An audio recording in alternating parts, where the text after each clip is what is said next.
بسم اللہ الرحمن الرحیم۔ کہتے ہیں کہ ایک لوہار تھا جس نے اپنی ساری جوانی اس کام میں گزار دی اور آخر ارادہ کیا کہ اب اس کے پاس اتنے پیسے ہیں کہ اپنی باقی ماندہ زندگی اللہ کی یاد میں گزار دے۔ اس نے اپنی دکان بیچ دی اور خانہ نشین ہو کر اپنا بیشتر وقت عبادات میں گزارنے لگا۔ ضرورت مندوں کی حتی امکان مدد کرتا تھا اور لوگوں کے ساتھ رواداری سے پیش آتا تھا۔ یہ سب کرنے کے باوجود اس کی مصیبتیں روز بروز بڑھتی جا رہی تھیں اور صحت بھی خراب رہنے لگی تھی۔ اس کے ایک دوست کو جب اس کے حال کی خبر ہوئی تو وہ اسے ملنے آیا اور کہنے لگا، تعجب ہے کہ جب سے تم نے نیک اور خدا ترس انسان بننے کی کوشش شروع کی ہے، تمہاری صحت اور تمہارے حالات روز بروز ابتر ہوتے جا رہے ہیں۔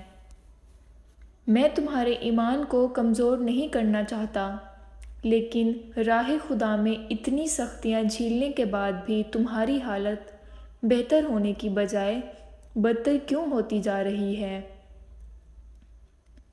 لوہار نے کچھ دیر سوچنے کے بعد جواب دیا، جب میں لوہار کا کام کرتا تھا تو خام فولاد کو آگ میں جلا کر نرم کرتا تھا اور پھر ہتھوڑے کی پے در پے اور مضبوط ضربات لگاتا تھا، پھر سرخ فولاد کو پانی میں ڈال کر ٹھنڈا کرتا اور یہ عمل بار بار دہراتا۔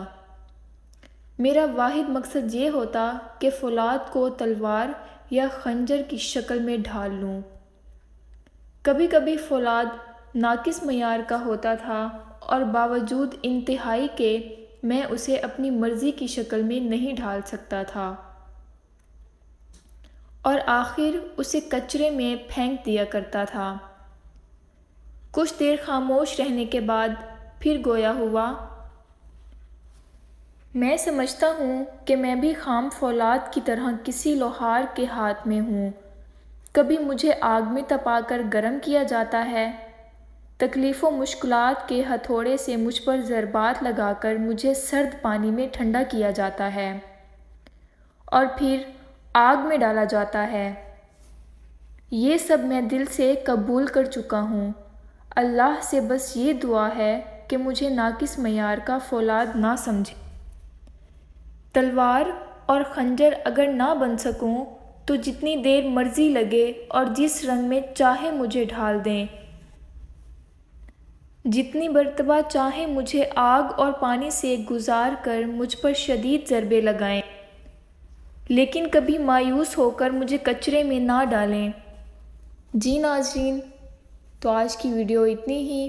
اگر ویڈیو اچھی لگے تو لائک کریں، شیئر کریں اور میرے چینل کو سبسکرائب کریں۔